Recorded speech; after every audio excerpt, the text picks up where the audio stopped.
Bonjour et bienvenue sur le plateau de la matinale de TV Vendée. Très heureux de vous retrouver dès ce début de journée. Nous sommes le jeudi 18 avril 2024 et nous allons faire le point sur ce qui nous attend durant cette demi-heure.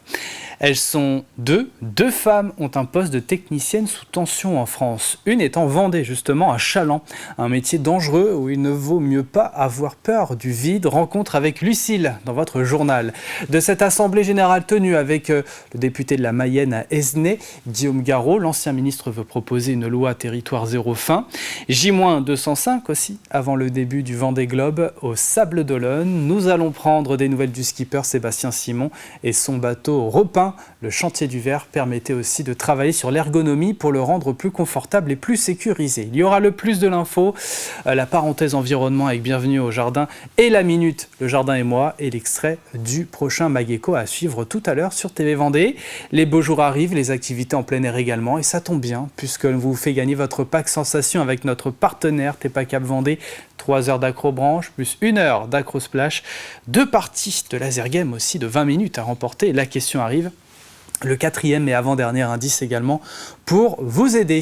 Avant tout ça, passons à la météo. Et comme hier, la journée commence sous le soleil en Vendée. Quelques nuages feront partie du paysage mais resteront inoffensifs. C'est encore un peu frais ce matin car le vent vient du nord-est et peut souffler jusqu'à 50 km/h localement. On va de 5 à 7 degrés. Encore du beau temps cet après-midi, où que vous soyez. Et ça va moins souffler. Le thermomètre affichera pour les maxis 15 degrés en moyenne. Voyons les horaires des marées maintenant avec une basse mer qui est passée ce matin à 8h13. Pour ce qui est de la pleine mer, c'est à 14h58 et la basse mer reviendra à 20h30 ce soir, coefficient de marée 36,41. Venons-en à la carte des marchés alimentaires. Et il y en a un peu partout le jeudi en Vendée, tout est plutôt bien réparti. On peut en trouver dans le nord, à Beauvoir-sur-Mer, plus à l'est, à Saint-Mémin et Pouzauges, la Roche-sur-Yon pour le centre, Mouzeuil-Saint-Martin au sud. Sur le littoral, il y a le choix. Là aussi, les Sables d'Olonne, Brétigny-sur-Mer ou encore Talmont-Saint-Hilaire. Nous sommes le jeudi 18 avril 2024 et le 18 avril, nous souhaitons une bonne fête aux Aya, Parfait et Kamal. C'est la journée internationale des monuments et des sites. Nous célébrons la 43e édition de cette journée. Le but est d'explorer le patrimoine culturel de l'humanité sous ses différentes formes et d'encourager les communautés locales à prendre conscience de l'importance de leur patrimoine culturel. Des anniversaires aujourd'hui, Zazie, la chanteuse, a 60 ans et l'humoriste Laurent Baffy souffle lui sa 66e bougie. Et puis on a aussi Superman, il a 86 ans aujourd'hui. Le soleil, quant à lui, va se coucher à 20h58 en Vendée. Voilà pour les quelques infos pratiques du jour. C'est parti pour le journal.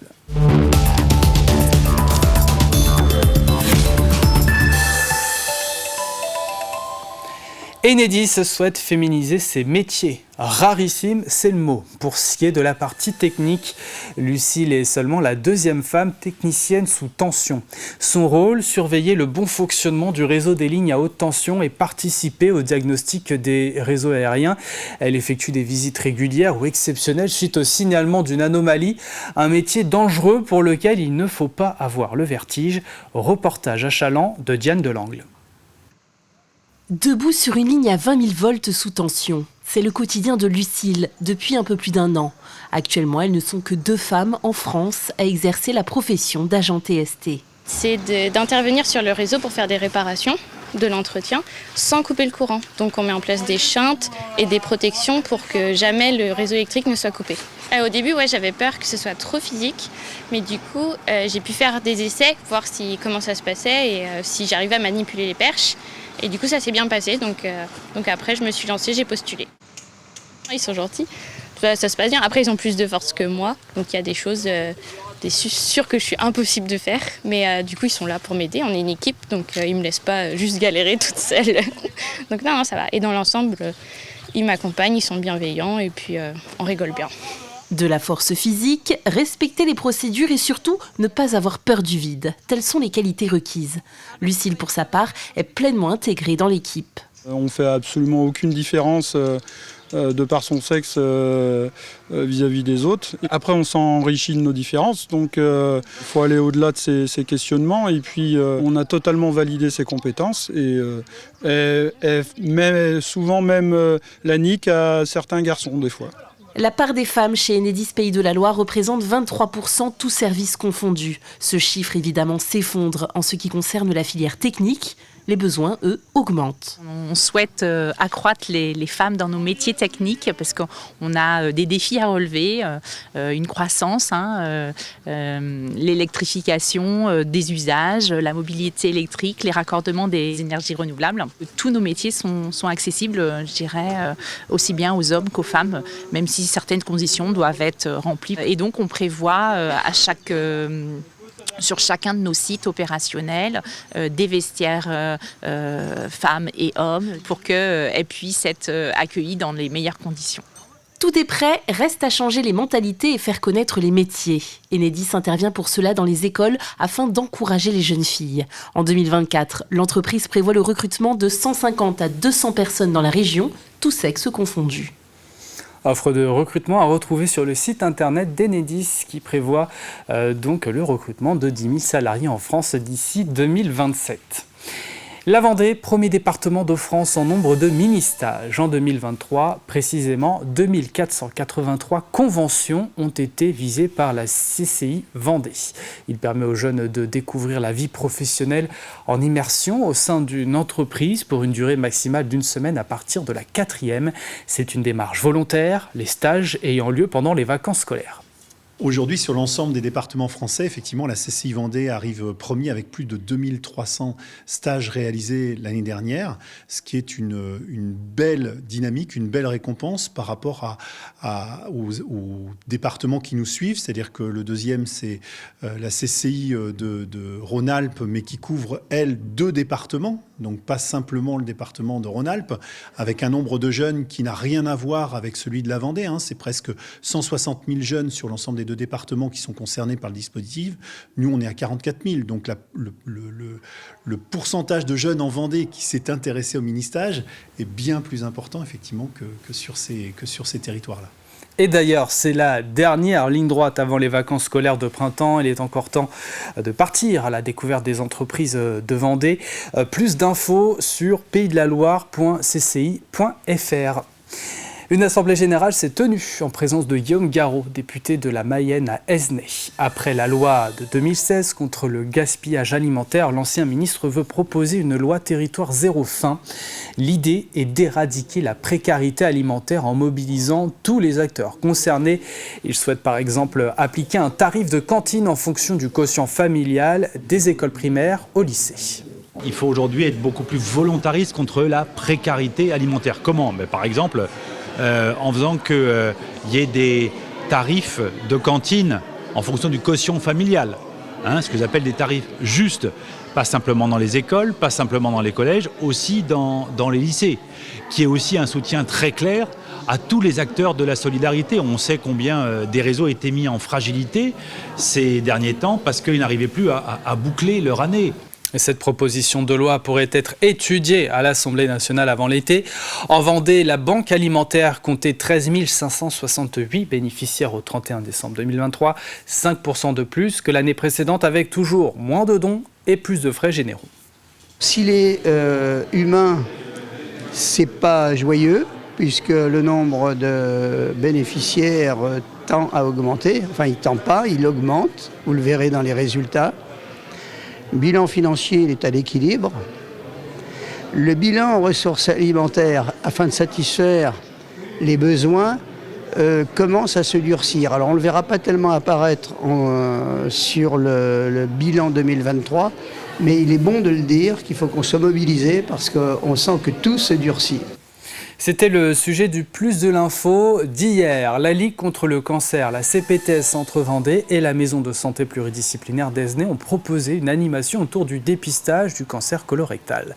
Pour mieux comprendre, le public pouvait se promener dans un côlon géant pour y découvrir les polypes et leurs évolutions, être ainsi sensibilisé à ce très simple dépistage. On estime en général qu'il peut se passer entre 10, 15, voire 20 ans pour qu'on aille vers quelque chose de très grave. Et donc, ça laisse le temps quand même de réagir avant. D'où l'intérêt de le faire dès le début. C'est-à-dire que cet examen de l'hémoculte, comme son nom l'indique, va rechercher du sang dans les selles de manière infinitésimale. et pouvoir orienter vers un examen à la suite qui sera une coloscopie s'il y a quelque chose. Et voici quelques facteurs de risque. Une alimentation trop riche de viande rouge et graisse animale, sédentarité, alcool et tabac. Ce dépistage est organisé pour les 50-74 ans, mais seulement 40% de la population ciblée en Pays de la Loire le pratique. Or, dans 9 cas sur 10, si le cancer est dépisté à temps, il se guérit très bien.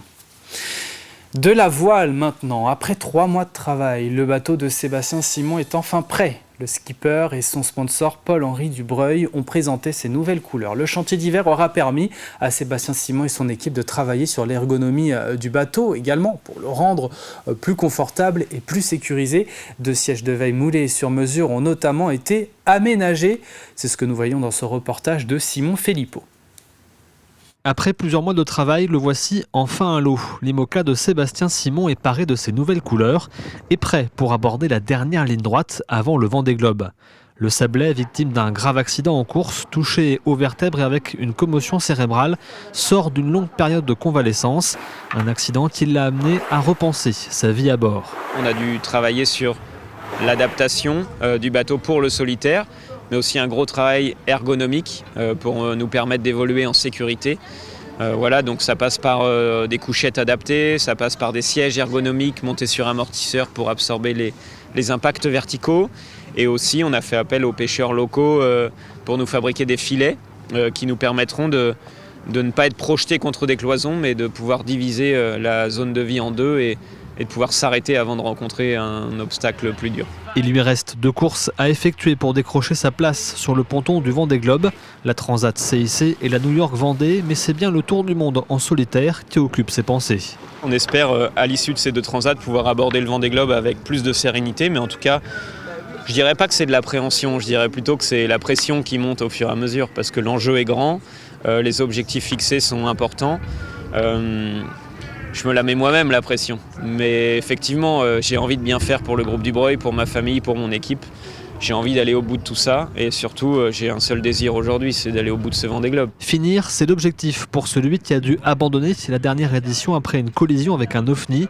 Et pour cela, il peut compter sur le soutien de son partenaire, le groupe vendéen Dubreuil. Dans mon idée, dans notre idée, ce projet s'inscrit dans la durée, à minima jusqu'à la route du Rhum 2026, mais pourquoi pas un autre Vendée Globe en 2028. Ça dépendra aussi de Seb, ça dépendra de la saison, comment elle se passe, s'il a envie de continuer, parce que c'est effectivement des conditions de navigation très difficiles. On ne se voit pas forcément aller avec un autre skipper. Je pense qu'aujourd'hui, il y a un tel lien qui s'est créé avec Sébastien et nous qu'on a envie de continuer avec lui, mais effectivement, les courses et le programme 2024 décideront de la continuité de ce projet. À environ 200 jours du départ du Vendée Globe, Sébastien Simon semble plus que jamais armé pour affronter l'Everest des mers. Il donne rendez-vous au Sablais le 10 novembre.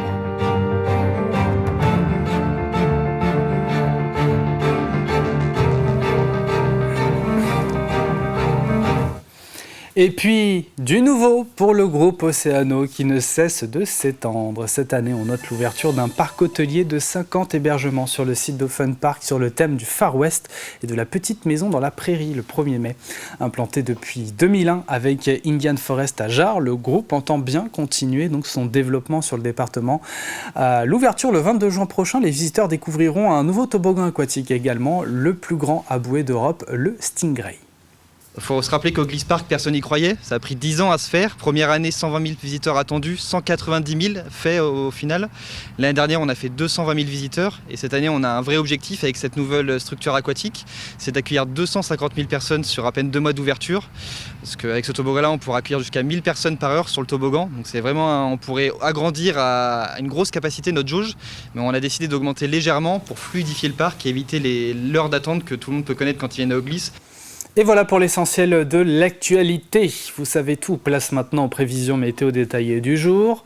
Et comme hier, la journée commence sous le soleil. En Vendée, quelques nuages feront partie du paysage mais resteront inoffensifs. Et c'est encore un peu frais ce matin car le vent vient du nord-est et peut souffler jusqu'à 50 km/h localement.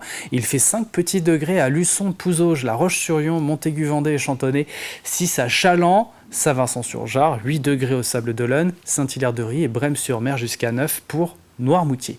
Encore beau cet après-midi en bord de mer ainsi qu'à l'est, au nord et au sud. Ça va moins souffler aussi et le thermomètre affichera pour les maxis 15 degrés. Il fera frais à nouveau demain. Il faudra attendre pour enlever écharpe et manteau, mais les éclaircies répondront une nouvelle fois présentes. Nous entrons dans la deuxième partie de cette édition. À suivre dans quelques instants, la Passy Environnement avec Bienvenue au Jardin. L'extrait de ce jeudi, c'est le Mageco. Et on n'oublie pas le jeu, évidemment, en toute fin de cette édition. Mais avant de retrouver tout ça, place au plus de l'info.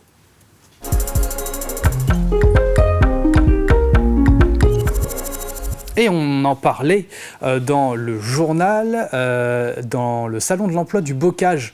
Et je vous le disais, c'est un secteur qui peine à recruter et nous allons voir pourquoi, qui étaient les visiteurs ou encore les entreprises.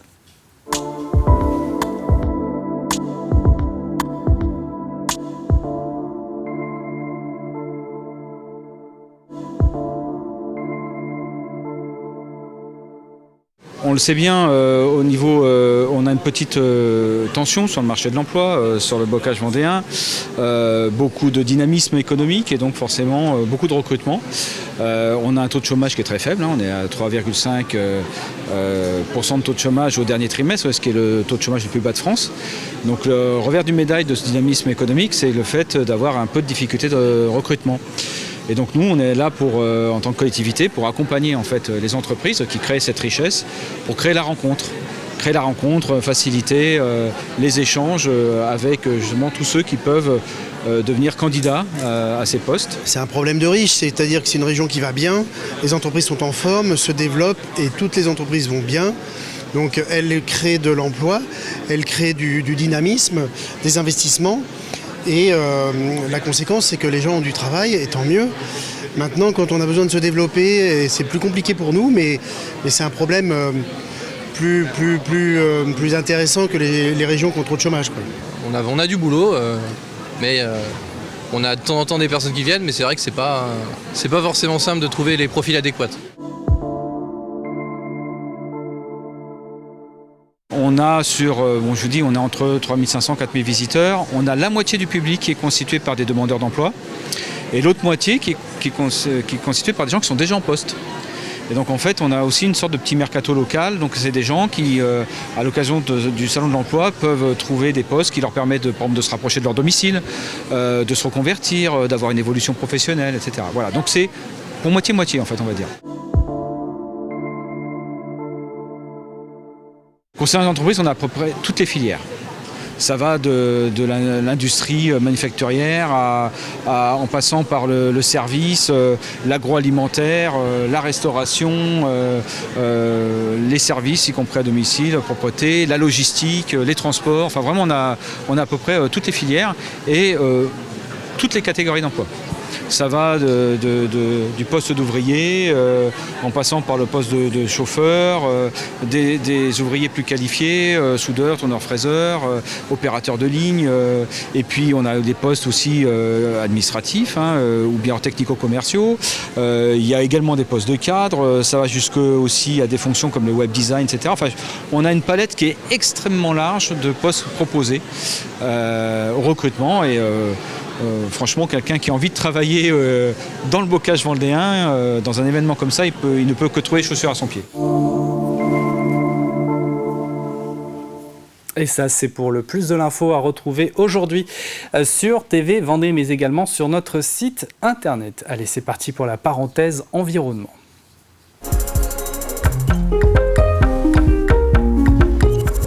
C'est à Saint-Germain-de-Princey qu'on vous emmène cette semaine. Placée au cœur du bocage vendéen, la commune a su conserver tous ses charmes. Et c'est ici aussi que se trouve un château et son jardin. Jardin entretenu par Lionel Avril, que l'on a rencontré juste après donc la Minute, le jardin et moi.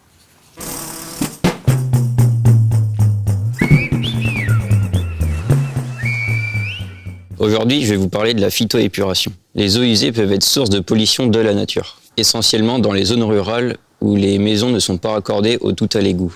Aujourd'hui, plusieurs alternatives pour le traitement des eaux usées existent. Les microstations, les fosses septiques et la phytoépuration. Nous allons faire un zoom sur la phytoépuration. Dans un premier temps, comment fonctionne ce système ? La phytoépuration utilise le pouvoir de certaines plantes dépolluantes comme la lèche des marais, les menthes aquatiques, les roseaux et bien d'autres encore. La phytoépuration fait appel aux bactéries présentes dans le système racinaire pour épurer l'eau. Les eaux sont collectées dans des grands bacs de plusieurs mètres carrés où il y a ces fameuses plantes à l'intérieur qui se nourrissent grâce aux déchets organiques. Ensuite, les eaux nettoyées retournent dans le milieu naturel. Alors tous les ans, un entretien est nécessaire vers le mois de mars où il faut couper et rabattre les plantes et les enlever. On peut faire appel à un spécialiste comme un paysagiste ou bien le faire nous-mêmes. À l'investissement, ce système est plus économique et surtout plus écologique.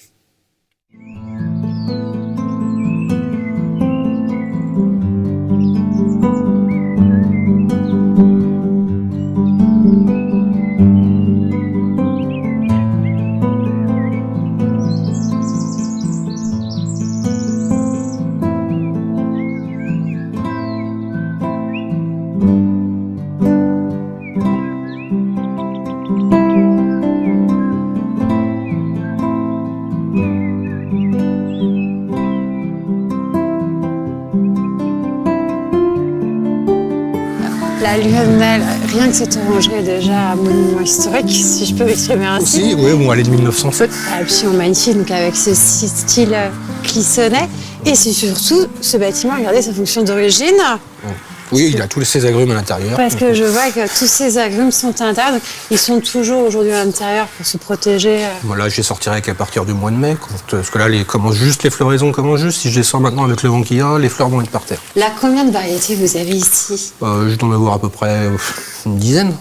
Donc du citron, de l'orange, du clémentinier, du pamplemousse, du lipo, des oranges amères. Rendez-vous samedi pour retrouver ce bienvenu au jardin complet. Nous allons poursuivre avec le jeu dans quelques instants, mais avant, place à l'extrait avec le prochain Mageco.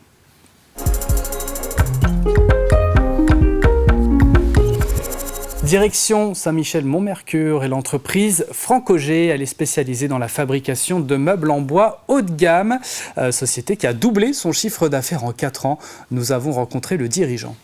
Mais alors du coup, la commande quand elle arrive chez toi, c'est quoi? Le client, il peut avoir fait un premier dessin ou alors c'est vraiment toi Alors généralement, qui va s'en occuper? le client vient au magasin et puis on parle, on discute, on essaie de trouver le projet qui lui convient. Ouais. L'idée en fait, c'est d'essayer de s'adapter à son intérieur. Si c'est un produit qui n'est pas dans le magasin, on va travailler sur un plan. Oui, parce que voilà, vous faites des collections, voilà. C'est ça. C'est-à-dire que s'il y a un meuble qui est déjà en collection, je peux dire je veux celui-là, mais adapté à telle mesure, la place que j'ai dans mon salon. C'est ça, c'est-à-dire qu'en fait, voilà, nous on a des collections types qui sont bien déterminées, qu'on a créées au préalable. Et puis après, on va les mettre à disponibilité des clients, sachant qu'après, chaque pièce est unique. Donc si le client veut 10 cm de plus en longueur ou en largeur, on va le faire. Okay. Et après, ça va passer dans les mains d'un gars qui va le faire à la dimension. Et puis après, on va le mettre en finition, tout simplement. Ok, donc ça, conception 3D, tout ça, c'est ta partie. Oui, voilà, tout à fait. C'est qu'on fait du dessin 3D sur différents logiciels.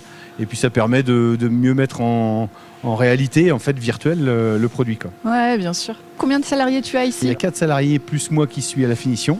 D'accord. Ah, tu mets la main à la pâte quand même. On est obligé parce qu'à un moment on ne trouve pas nécessairement le personnel. On dit toujours qu'en Vendée c'est un peu compliqué de trouver le personnel. Ouais. Là on a quand même, on est toujours à la recherche de nouvelles personnes qui pourraient venir avec nous dans ce projet qui est quand même très particulier. Ouais. Et surtout les salariés ils trouvent du plaisir parce que c'est jamais la même chose, quoi. Et puis je pense que aussi ce côté où on suit le meuble de sa conception jusqu'à la livraison, c'est hyper gratifiant aussi. C'est gratifiant. Le rapport avec le client qui sait que cette personne-là a travaillé sur son meuble. Tout à fait, c'est gratifiant pour les gars. Par exemple, Jackie qui va faire la table et qui va aller la livrer chez le client d'ici une semaine. Donc il connaît son produit, il sait comment il l'a réalisé. Et puis s'il y a besoin d'une petite retouche, il y a toujours possibilité.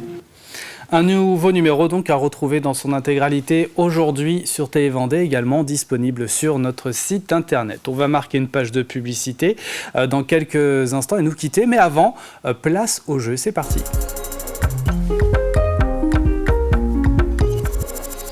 Aventurier ou compétiteur, sportif ou amoureux de la nature, ce lot pourrait vous plaire. Oui, parce que nous vous offrons avec notre partenaire cette semaine, le parc de loisirs Tepa Cap Vendée à Ménard-la-Barrotière, un pack sensation. Voici ce que comprend ce lot: 3 heures d'accrobranche, 1 heure d'accro-splash, puis 2 parties de laser game de 20 minutes, de quoi passer de beaux moments en famille ou entre amis. Mais il y a une condition pour cela, c'est de répondre à cette question. Quel événement revient au pays de Saint-Gilles-Croix-de-Vie à partir de samedi, ce 20 avril, jusqu'au 4 mai prochain? Voici le 4e et avant-dernier indice. L'événement rassemble des marins-pêcheurs. Les images peuvent vous aider, en plus de 7 indices donc. Et si vous avez la réponse, vous allez sur notre site internet tvvendée.fr. Bonne chance! C'est la fin de cette matinale. Merci de l'avoir suivi. L'info revient à 12h30 et ce sera avec Julie Morini. Passez une excellente journée sur TV Vendée.